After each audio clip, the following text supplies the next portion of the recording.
Hey guys, Pink Plastic Computers here, and it's Adam speaking. And I wanted to share a very, very quick video because I think this will resonate with a lot of you. But the most important reason why I'm putting this out there is actually to protect many of you. Whether you buy a PC from Pink Plastic Computers or whether you buy a PC elsewhere, there are some things that you absolutely need to know. So if you go on a homepage and scroll down, you will see about 2/3 down this banner here. Before you buy a bargain PC, read this. A 60-second checklist to spot a trap PC. Click on this button and it will take you to this page. And this actually is all based on a true story, a very recent story, but it is not the first time I personally have seen this. In fact, I have seen this dozens of times. And what do we mean by a trap PC or a bargain PC? A PC that's so cheap, it's too good to miss, etc. You know, we're talking PCs that are sub 300 quid, but I have seen PCs sold like this particular one I'm about to talk about for sometimes £500. And there'll be people watching this video thinking, how could someone do that? It's glaringly obvious. It's because, guys, not everybody knows about PCs, and sadly, not everyone is ethical as Pink Plastic Computers. There are some brilliant companies out there, of course there are, but there are also some sellers out there that either don't know what they're selling or do understand what they're selling and wrap it up in a way that it's misrepresenting what they ultimately could buy. And this is what we mean. So this page is like an educational page. Whether you buy from us or not, it doesn't matter. I want to stop these things happening. Okay, so you may see PCs like this one on online auction sites, marketplaces, and they may be amazing, amazing prices. And you think, great, a gaming PC for sub 200 quid. What an absolute bargain. But before you do that, let's just go through, and I'll zoom in on this picture. Okay, some alarm bells that if you didn't know about PCs, you wouldn't realise. Okay, so so on paper, yeah, this is a gaming PC. It's got a glass, or in this case, a perspex side, because I know this case, it's made by Mars Gaming. And you can see the internals. Yay, it must be a gaming PC. It's got an RGB light on the back, and I know this case also has an RGB strip on the front. It's a gaming PC, right? And it's got a graphics card. Right, these are some alarm bells. First of all, power supply. This particular power supply, or any power supply very similar to this, there's nothing wrong with it. It's a power supply. It will turn on your PC. It will boot your PC. But it's very much designed to be used in conventional desktop environments. You know, something that doesn't really have a graphics card or a dedicated graphics card that requires power. This particular one is rated for a maximum output of 500 watts. However, if you were to look at the power rails on that, you would realize that that's a very, very, very much a peak power output and not a consistent regular delivery. And this is fine, as I said, for just a normal web browsing or day-to-day PC. But for a gaming PC, probably not the first choice. The next alarm bell.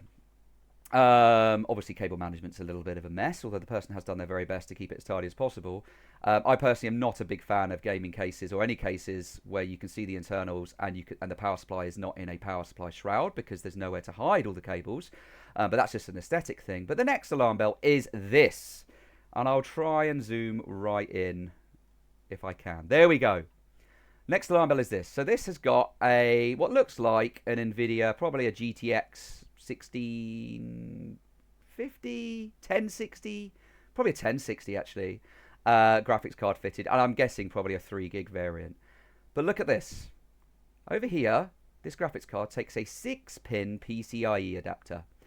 And a PCIe adapter is the adapter that is used to power all graphics cards, and they are 6-pin, and they can also have an extra 2 and be 8 pins. In fact, normally off a power supply, they are 8 pins. And an 8-pin power supply cable can supply, I think, about 150 watts of power. But if you look at this carefully, you've got a 6-pin connector, which is slightly less power than 150. And it's going through here, and it's going to this, which is a SATA adapter. And a SATA power connector is a maximum power output of 54 watts. And a SATA is designed to power a hard drive, much like this big hard drive under here, or an SSD drive, or an ARGB light controller, or something like that. But ultimately, it can push out a maximum power output of 54 watts. And it very rarely would ever do that, because a hard drive very rarely actually requires that full power output. But what it can't do is push out 150 watts. It can for a very brief amount of time, but it's incredibly dangerous.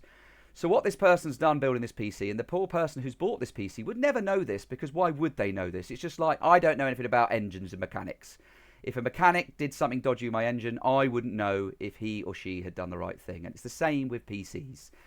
What they've done here is they've used an adapter to transform a SATA power connector, which is rated for 54 watts, to a PCI connector, which, as I said, could draw up to 150 watts.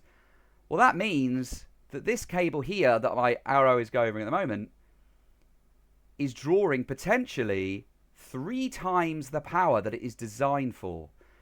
Well, that you can't do that with electricity, guys. If the cable's not designed to draw that much power, it will overheat, it will get hot, it will melt the plastic covering, and it is actually, and I don't want to scare people, this is a huge fire risk.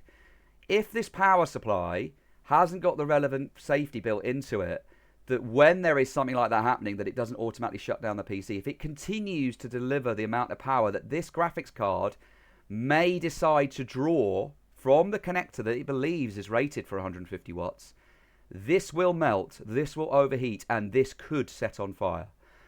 So if you ever see a PC, whether it's from a seller on a website like a marketplace or an eBay, or actually, I hate to say it, I have seen people and companies that claim to be reputable PC brands and gaming PC suppliers, if they ever power a graphics card using an adapter like this, stay well clear. I do not mind if you buy from Pink Plastic Computers. Do not buy this. Do not, if you do, disconnect this immediately and power the graphics card in the correct way. The reason why the person has used this is because the power supply that he has used, or she has used, does not have a 6-pin PCI connector. So therefore, to power a graphics card, they had no choice.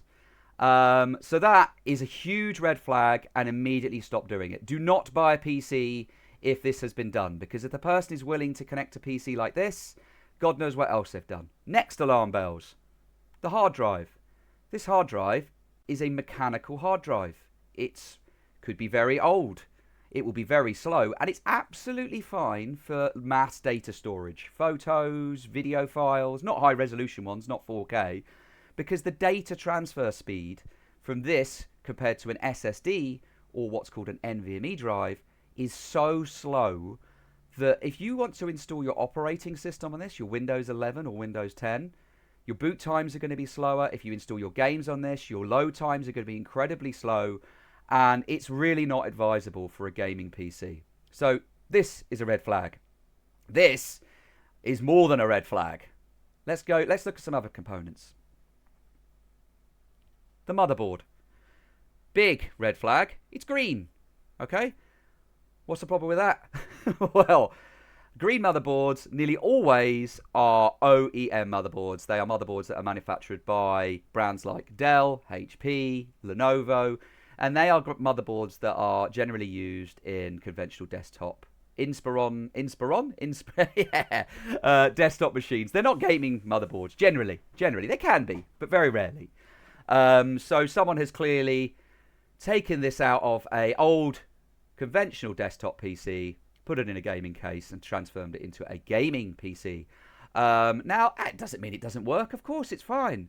However, with it being a manufacturer's, not a conventional motherboard, and it being an OEM motherboard, it means that the connectors on it will potentially be proprietary, which means, for example, many motherboards like this don't have a standard power connector to power the actual motherboard and the CPU itself.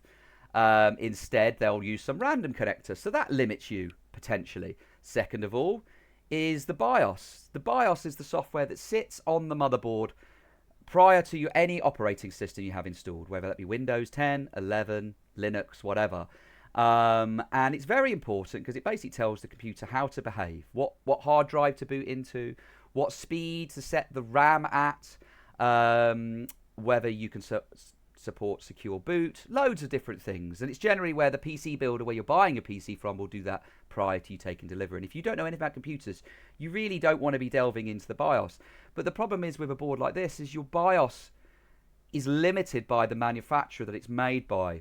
And if they no longer make this board, which they probably don't, in fact, this particular PC, there's no way they do, then you're up to whatever software version or BIOS version that they most recently released, and therefore you may not be able to get the latest features. And eventually, all motherboards do not have BIOS versions ever ending, but that does limit you. Second of all, is the cooler on this. This is without a doubt a stock cooler. It's not a Intel stock cooler. This is again an OEM cooler, which means underneath this cooler, the CPU is almost certainly an old generation Intel CPU, probably an i5, maybe an i3. If the person's incredibly lucky, maybe an i7, but I reckon it's probably an i5.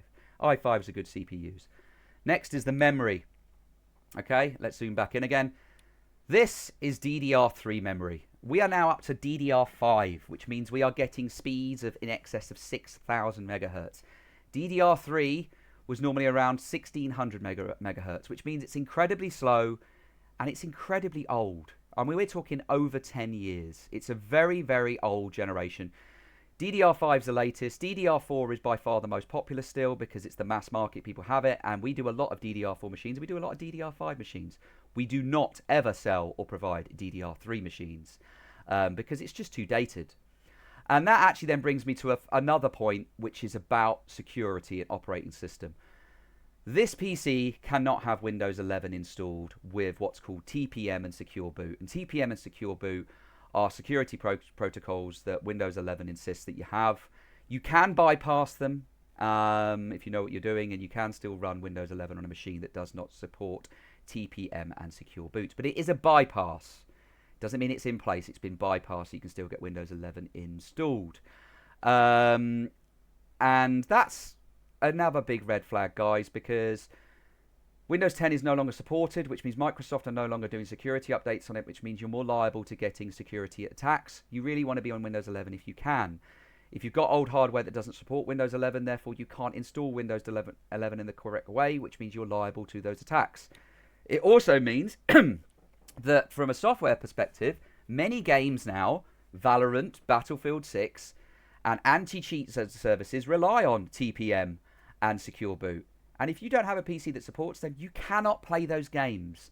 And I can only see this getting bigger and bigger, and more manufacturers, more game developers insisting on that, which means that your kind of catalogue of games is just going to get reduced. The other reason why I know that this is a DDR3 machine and an old board is this here.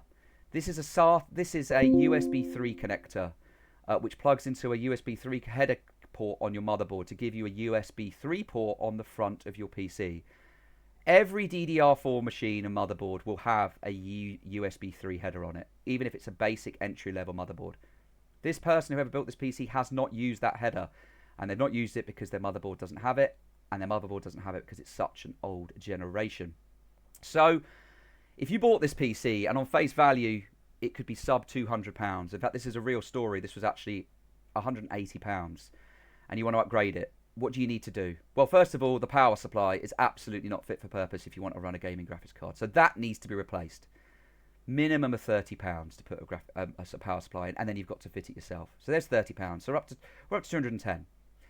Then you've got to change the graphics card if you want a better graphics card. A decent graphics card, even a used one, it's going to cost you minimum £75. So all of a sudden, we're up to close to £300.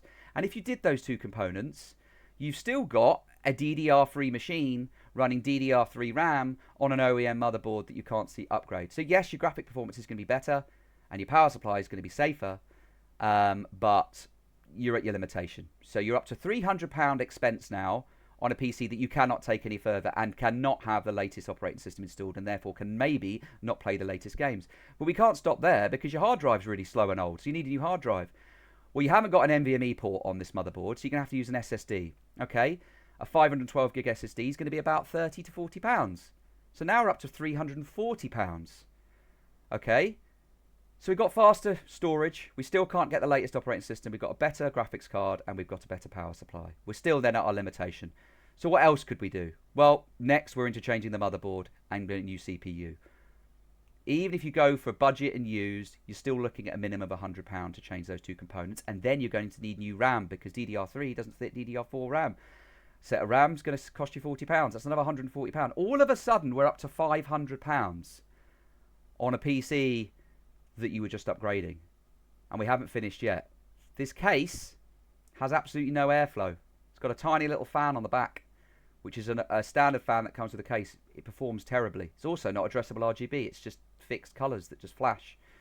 So what do we do there? Well, you could fit some fans in here. However, there's no intake vents on the front of this case. Those fans are pulling in air from nowhere. You could change that, but let's say you did that. That's another £30. We're up to £530 now. Okay, so it's probably cheaper to just buy a new case. £50. £550, you basically built yourself a new PC, and every single component in this PC has been thrown away or sold. Do yourself a favour. If something seems too good to be true, it is. Really, really talk to an expert like us. We'll give you free advice. I don't care if you buy from us or not. Please don't buy something like this. Thank you for watching.